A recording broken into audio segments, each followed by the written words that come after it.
Une maison, ses souvenirs, son ambiance, ses parfums, ses petits secrets. Confidence sur Paillasson avec Isabelle Larochette. Bonjour Marc-Emmanuel. Bonjour Isabelle. Je ne reviendrai pas sur l'ensemble de votre parcours télévisuel. Vous êtes passé de l'ombre à la lumière en 2009 avec l'émission Tous ensemble durant 6 ans. Marc-Emmanuel, vous m'avez ému, je l'avoue, parfois jusqu'aux larmes, mais vous m'avez conforté dans l'idée qu'avec la solidarité, tout est possible. 190 familles ont retrouvé le sourire et une maison décente grâce à vous. Vous avez parcouru la France en long, en large et en travers pour cette émission et très généreusement aussi pour animer des événements des associations et fondations caritatives qui souhaitaient vous avoir à leur côté. Tant vous incarnez la générosité. Cela n'engage que moi, qui vous connais bien, mais entre Sœur Emmanuel et Marc-Emmanuel, y aurait-il un lien ? Le prénom. Les ailes. Et c'est vrai que je n'ai pas d'éducation religieuse. J'ai été baptisé, mais je n'ai pas fait ma communion. C'est une inculture quelque part. Mais il paraît que le prénom veut dire quelque chose. Marc également. Mais souvent on m'a dit Marc-Emmanuel. Des enfants me disaient, il y a Marc d'un côté, il est où Manuel ? Parce qu'on pense qu'il y avait Marc et Manuel. Merci d'être à mes côtés, Marc-Emmanuel, pour ce moment intime de confidence sur Paillasson. Mais ce qui m'intéresse plus particulièrement chez vous, c'est votre intérieur. Dis-moi où tu habites et je te dirai qui tu es. Ces escaliers sont en papier, ces escaliers sont en papier. Marc-Emmanuel, tout petit, où avez-vous grandi ? À la campagne, en Picardie, la Thiérache et la petite Normandie du nord de la France, à la frontière belge. Et j'ai eu la chance de grandir près des arbres, dans les arbres, sur une grande propriété où je pouvais faire des tas de cabanes et tous les jours construire.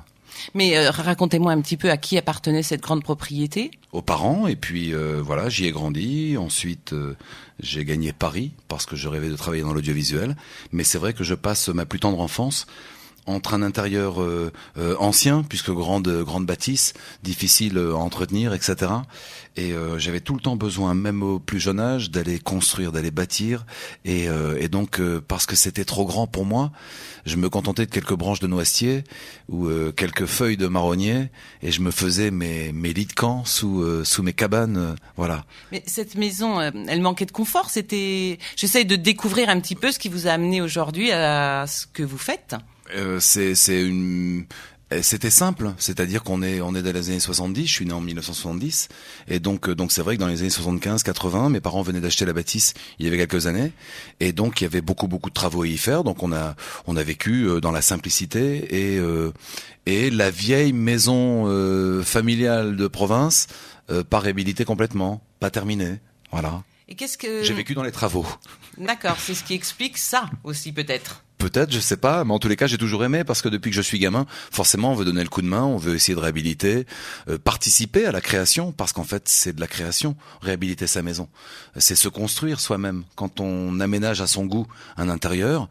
Et c'est vrai que tout jeune, j'étais dans le bain des travaux et des entreprises à réaliser pour être mieux dans son chez-soi. Est-ce qu'il y a des souvenirs précis par rapport à ça, des odeurs ? Une pièce particulière, vous parliez de cabane. Alors il y avait eu un incendie dans une partie de la bâtisse quand j'avais 7-8 ans, et c'est vrai que ça a été traumatisant.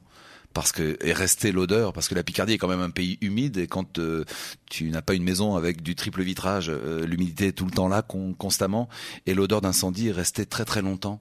Et c'est vrai que ça c'était une odeur très forte qui m'a marqué, qui a marqué mon enfance. Sinon, une odeur ou une pièce en particulier, j'ai le souvenir que je voulais détruire, améliorer dans une pièce inoccupée. Il y avait un espèce de vieux bar, et j'étais très jeune. Il fallait que je tape qu'on détruise ce bar qui n'avait aucune utilité à cet endroit-là. Et donc d'un côté on me disait oui, vas-y, c'est bien, fais-le parce que c'est tu tapes dedans comme on dit. Et puis l'autre côté on me disait mais non, mais qu'est-ce que tu fais ? Tu vas te fracasser le dos à casser. Et puis voilà, j'y suis arrivé parce que quand on se met bille en tête et qu'on lâche rien, comme je dis souvent, voilà, puis j'étais fier de moi, j'étais fier de montrer le résultat. Confidence sur Paillasson, l'intimité n'est pas celle que vous croyez. Pirouette, ce cacahuète, il était un petit homme qui avait une drôle de maison, Marc-Emmanuel, moi ce qui m'intéresse vraiment dans cette interview, c'est que je vous prends un petit peu à contre-pied. À savoir que je vous ai vu faire tellement d'intérieur pour les autres, tellement faire des choses pour remettre des familles en sécurité. Est-ce que vous avez un chez vous ? Oui, bien sûr, c'est en Haute-Savoie. Je suis donc natif de Picardie, mais haut-savoyard d'adoption. J'ai différents projets. J'ai longtemps parlé que j'avais à cœur de monter une fondation pour un centre d'handicapés que je voulais créer en Haute-Savoie.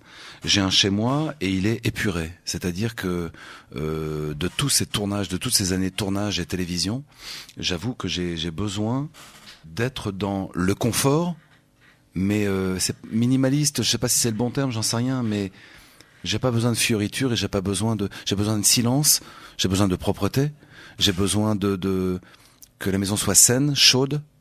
Mais par contre, j'ai besoin de monde présent dans cette maison. J'ai besoin de vie. Pour moi, la maison, c'est à la fois le repos pour se ressourcer, mais c'est en même temps la vie posée, réfléchie, du recul sur notre quotidien de tous les jours, dans nos vies professionnelles respectives. Et donc, voilà, j'ai besoin de retrouver, en retrouvant ma maison parce que je suis tout le temps en déplacement, en retrouvant ma maison, j'ai besoin de retrouver mes gens, mes amis. Et voilà, je suis un épicurien, j'aime bien manger, j'aime bien boire, et avec modération paraît-il, et voilà. Mais quand on est à la maison en même temps, on peut se permettre parfois de se lâcher. Mais j'ai besoin de... Mon intérieur est simple, dans des couleurs pas flashy, on est dans les choses très sobres. Et j'aime beaucoup la chaleur d'un parquet flottant pour m'y balader à pieds nus, à pieds de chaussettes. J'adore... Enfin voilà, j'aime que ce soit simple. Alors, la définition... Dans des placards, par exemple. Il n'y a pas une bibliothèque avec des bibelots apparents, des bouquins apparents. Non, tout est derrière des grandes portes parce que j'aime qu'éventuellement, chaque univers, chaque moment de la journée, la télévision, le soir ou quoi, puisse être un moment où je puisse refermer cette page en fermant les portes de mes placards. J'ai un dressing, ok, c'est mes fringues. Quand je referme la porte, je n'ai plus mes vêtements, je n'ai plus mon choix, je passe d'un univers à l'autre. J'aime assez que les choses soient rangées, voilà, soient bien rangées et ordonnées entre guillemets. Parce que quand on range bien sa maison, on range sa tête. C'est vrai. Et là, je parle à tous ceux ou à tous les gamins qui ont une chambre un peu bordélique entre guillemets. Commencez par la ranger, vous verrez, ça ira mieux dans la tête. Moi, j'en connais un qui va se sentir un petit peu visé. Comment ce lieu, enfin, j'aimerais bien que vous me racontiez un petit peu comment vous l'avez rencontré et pourquoi celui-là plutôt qu'un autre. Non, vous savez, la Haute-Savoie est un pays magique, magnifique. Je suis haut-savoyard d'adoption depuis 25 ans. Mon frère en premier arrive dans la région, et puis on y va, et toute la famille suit. Et donc après c'est très dur parce que c'est une zone très riche, une zone frontalière avec ce pays qu'est la Suisse où l'immobilier est très cher, donc il faut aussi composer. Et je suis fils de prof et petit-fils de cutéreux. Mes 4 grands-parents faisaient la terre, et donc il n'y a pas de fortune pour qu'on puisse être bien logé. Donc c'est tout simple. Et en plus parce que je passe beaucoup de temps sur les routes, j'ai pas besoin d'un grand confort, d'une grande maison, d'un grand chez moi. Voilà pour mes week-ends. Alors quelque part un peu, je l'avais imaginé comme ça dans mon interview, c'était de vous imaginer sur les routes et de vous dire, voilà, donc ces voitures, c'est un petit peu votre chez vous pendant vos déplacements. J'ai souvent dit, de toute façon, ma maison c'est ma valise. Ma vie elle est dans ma valise parce que quand je suis tout le temps sur les routes de France. C'est vrai qu'en l'occurrence la voiture ça sert de loge pour changer, ça sert de cabine téléphonique, de bureau, ça sert de on est constamment à se poser sur des aires de repos pour aller manger une grignote rapide parce qu'on est entre 2 escales, et puis c'est une voiture de location ou autre, mais la voiture pour moi c'est un vrai cadre de vie et il faut que j'y sois bien, et avec mes petites choses à moi, mes gris-gris dans la valise, j'ai mon petit porte-bonheur, je sais pas si c'est un porte-bonheur, mais il faut que je pose 2-3 éléments dans la voiture.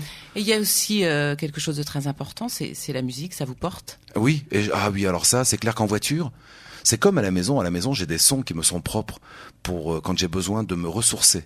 La musique à la maison, ce sont des musiques sans texte bien souvent, ce sont des sons. Parce que j'ai besoin de calme, de silence, tellement je suis avec le téléphone portable, tellement je suis avec du monde en semaine. Mais dans la voiture, j'ai besoin... Là, quand ça peut me porter, je pourrais faire des milliers de kilomètres parce que je suis dans une dynamique d'y aller. Et quand une musique me porte, alors j'y vais bien plus facilement encore. Va où le vent te mène, chantait Angelo Branduardi. Mais quand il y a des titres incroyables, c'est voilà. On écoute. Celui-là, je pense que vous l'aimez particulièrement. Oui, Siren Call. Voilà, Cats and Trees. Ce titre, Si vous l'écoutez 30 secondes, il vous emmène. C'est un road trip. The floating